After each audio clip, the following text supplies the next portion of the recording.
Surat crime બ્રાન્ચને મોટી સફળતા મળી છે। રાજ્યના અલગ અલગ શહેરોમાંથી બોલેરો ચોરી કરી છેલ્લા 10 વર્ષમાં 20થી વધુ ગુનામાં ભાગતા ફરતા બિશ્નોઈ ગેંગના સાગરીતને ઝડપી પાડ્યો છે। તેલંગાણા ખાતેથી સુરત ક્રાઇમ બ્રાન્ચે રમેશ બિશ્નોઈની ધરપકડ કરી છે। રમેશ બિશ્નોઈ ગુજરાતના અલગ અલગ પોલીસ સ્ટેશનમાં નોંધાયેલા ગુનામાં વોન્ટેડ હતો। સુરત ક્રાઇમ બ્રાન્ચે બાતમીના આધારે તેલંગાણાના ખમ્મામથી રમેશ બિશ્નોઈને ઝડપ્યો છે। આરોપી રામેશ્વરમ સ્ટીલ નામની દુકાન ચલાવતો હતો।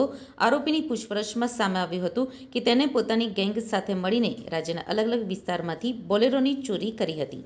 ત્યારબાદ તે આ બોલેરોનો દારૂની ખેપ મારવા માટે ઉપયોગમાં લેતો હતો। તે ઉપરાંત તેને અમદાવાદ ક્રાઇમ બ્રાન્ચ ઉપર જીવલેણ હુમલો પણ કર્યો હતો।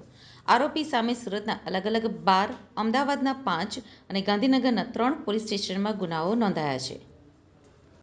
ગઈ વર્ષે સુરત શહેરમાં ઓપરેશન ફરાર નાસ્તા ફરતા માટે શરૂ કરવામાં આવેલું અને એમાં ઘણા બધા નાસ્તા ફરતા જો 30 વર્ષનો જૂના હોય, 35 વર્ષનો, 40 વર્ષનો, કુલ મળીને 340 જેટલા નાસ્તા ફરતા પકડવામાં સુરત સિટી અને ક્રાઇમ બ્રાન્ચ અને એસઓજીનો કાફી અને પીસીબીનો સફળતા મળી હતી।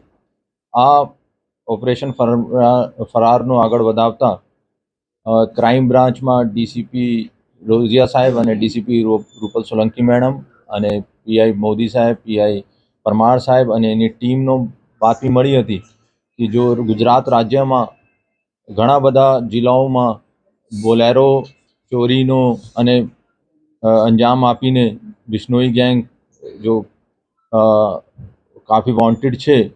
આ ખમ્મામ જિલ્લા તેલંગાણા રાજ્યમાં ત્યાં એક કામ કરે છે।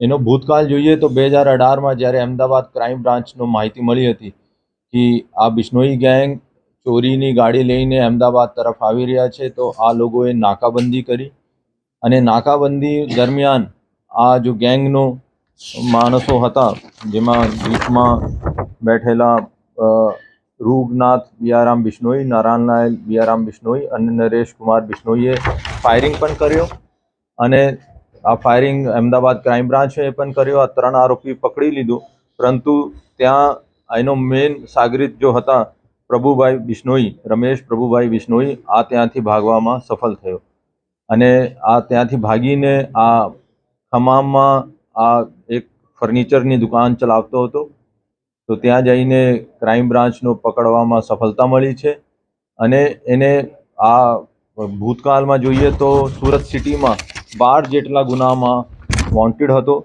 એના સાથે સાથે ગાંધીનગરમાં 3 ગુનામાં, અમદાવાદમાં 5 ગુનામાં વોન્ટેડ હતો અને આ લોકો બોલેરો ગાડી દારૂની ખેપ માટે અથવા એનડીપીએસનો હેરાફેરી કરવા માટે વાપરતા હતા।